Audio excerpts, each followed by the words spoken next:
నేను మీ ప్రాంతానికి ఎందుకు వచ్చానంటే దేవుడు నాకు బయలుపరిచాడు.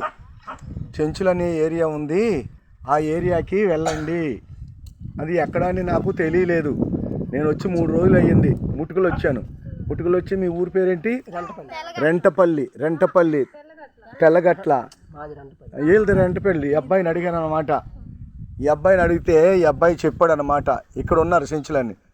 ఎందుకంటే అమ్మా, యేసు ప్రభు మనం తెలుసుకోవాలి. ఇంతవరకు తెలుసుకోలేదు. మేము కూడా విగ్రహారాధన చేసిన వాళ్ళమే. ఏమని ఉందంటే వేద గ్రంథాల్లో ఓం శ్రీ ప్రజాపతి రక్షణార్థే నమః, ఓం సత్యస్వరూపాయ నమః, యస్వాయ నమః అంటే అర్థం ఏంటి? సృష్టికర్త అయిన దేవుడు మానవుడిగా ఈ భూలోకానికి అవతరించి మనుషుల కొరకు తన ప్రాణమును పెడతాడు. ఎవరి కోసము? మన కోసం తన ప్రాణం పెడతాడు. కాబట్టి మనం అందరం ఎలాంటి వాళ్ళము? పాపం చేస్తున్న వాళ్ళు. పాపం వలన మనం పుట్టాము, కానీ మనం పరిశుద్ధులం ఏమాత్రము కాదు.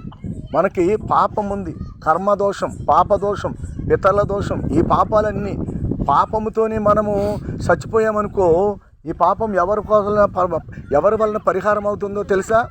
ఈ పాపానికి మందు లేదు. ఏమి లేదు? మందు లేదు పాపానికి. మరి పాపంతోనే మనం చచ్చిపోయామనుకో, నరకాగ్నిగుండానికి పోతాం. నరకాగ్నిగుండం అంటే భూమి కింద పాతాళం ఉంటుంది. పోనీలే ఇలా మాట్లాడండి. పాతాళం భూమి కింద ఉంది. ఆ పాతాళంలో అగ్నిగుండం ఉంది. అగ్నిగుండం, ఆ అగ్నిగుండములో మన ఆత్మలు వెళ్ళిపోయి కాలిపోయి బొగ్గైపోతాం అన్నమాట. కాబట్టి ఈ భయంకరమైనటువంటి అగ్నిగుండం నుంచి తప్పించుకోవాలంటే యేసు ప్రభు వారు 2000 సంవత్సరాల క్రితము 2000 సంవత్సరాల క్రితము ఈ లోకానికి మానవుడిగా అవతరించాడు.